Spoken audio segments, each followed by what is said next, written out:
So, squad, check it out. Pastor Marvin Winans is catching heat, and rightfully so. Now, I'm going to let you watch the context in which this story is about. But before we do that, I am going to let you know, please stay to the end, because what the internet is going crazy about is not exactly what I'm going crazy about. But I want you to see this. Here's your context.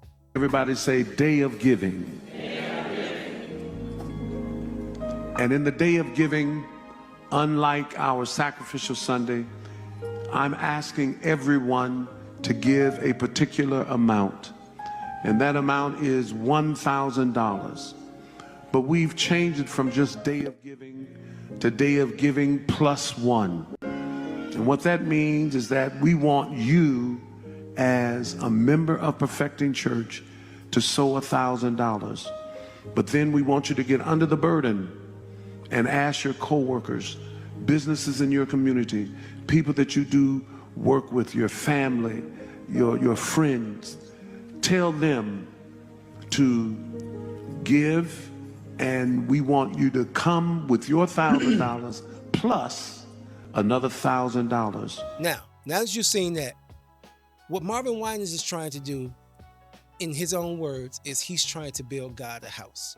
And how is he trying to do that? Well, you just watch the clip. What he would like to happen is for everyone in his congregation to bring forth $1,000. But not only bring forth $1,000, go outside the congregation and ask your coworker or friend, you heard him, to bring or to give you another $1,000 to donate to this particular church. So now you, as a congregation member, are bringing $2,000, one from you and one from an outside source. That brings us to the day of giving. Now, this is why the internet is going crazy.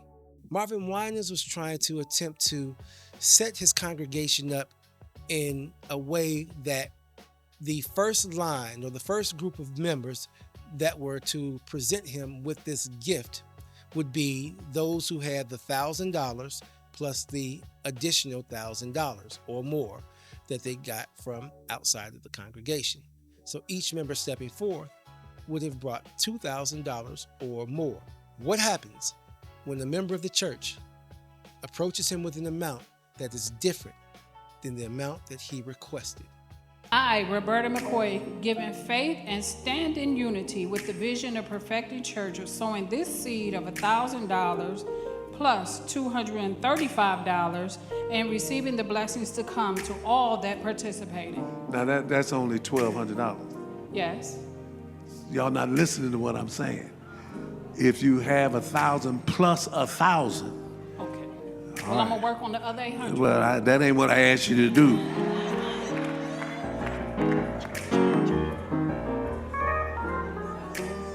So there's a lot to unpack there. Maybe she wasn't listening when he said, this is the time for the people who have the 1,000 plus the additional 1,000. Maybe she had someplace to go and couldn't stay for the entire service. Maybe she just didn't hear him. However, when she handed you that money that you took and dropped inside that damn bucket, the least you could have said was thank you. But no, that's not what you did.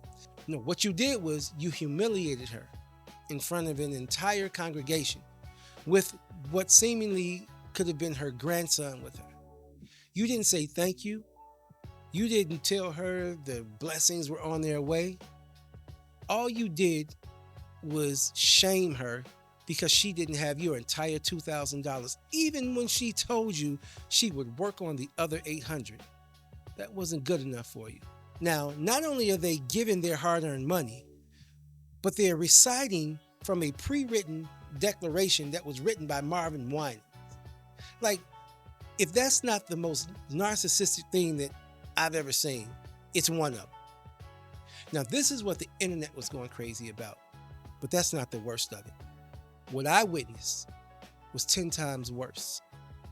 You got to watch this. And this happens to be one of the most heartbreaking things that I've ever seen a pastor do to a member of a congregation that was giving. Watch this. Sure you can. Together, Larry Russell and Carolyn Russell give in faith and stand in unity with the vision of Perfecting Church of sowing the seed the $1,500 and receiving the blessings to come. Come on and give God. This is my daughter. She just tell me that. Okay. I, Kristen Derrick, I'm giving for my daughter's giving faith and standing unity with the vision of Perfecting Church of sowing the seed of $500 and receive the blessings to come. Amen.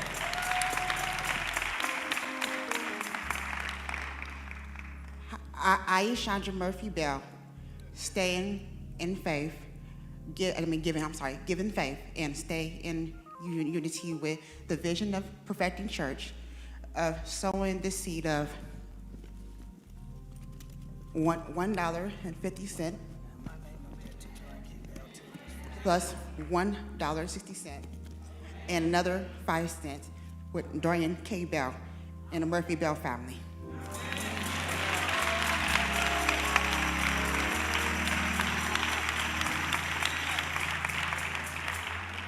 I, Dorothy Harvey, give in faith and stand in unity with the vision of Perfecting Church and sowing this seed of $500. $500. And receiving a blessing to come. Come on and give God praise.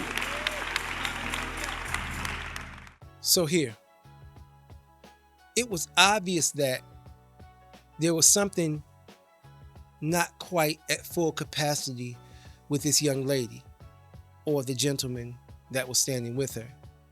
But what was evident is that the amount that she was giving was probably everything that she had. Now, if you notice, those who came before her and those who came after her were getting his wild praise and thank you and whatever level of appreciation he had to give. She got nothing. He didn't even look her way. Now, what makes this even more heartbreaking is that when she stepped up, you, Mr. Winans, as a pastor, had a crisis standing dead in front of you.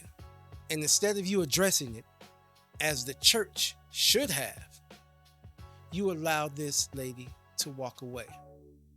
What you should have done when she gave the amount that she gave, which was $2 and some change, and she proudly gave it, you should have asked her, ma'am, is this all you have?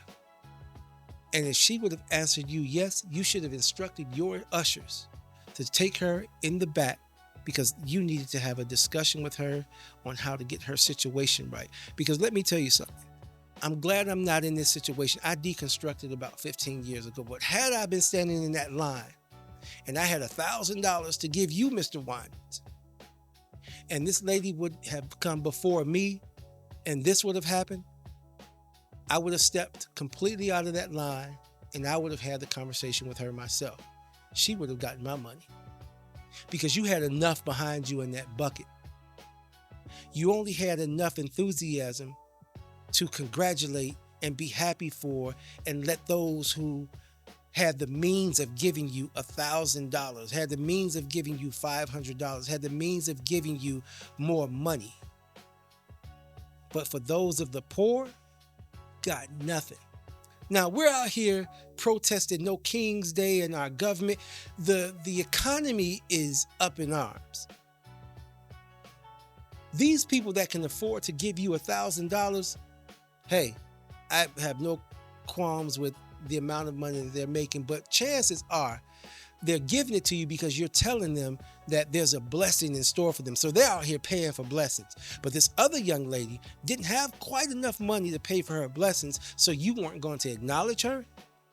I think you owe your congregation, and I think you owe the viewing public, as well as that young lady and the lady who brought her grandson in with her $1,200, you owe them all an apology. A public apology. The church is losing it. Ladies and gentlemen, the church is being exposed. Christianity is at an all-time low because you got certain type of Christians over here and certain type of Christians over here. These believes that these set of Christians shouldn't exist and vice versa. How are y'all living like that?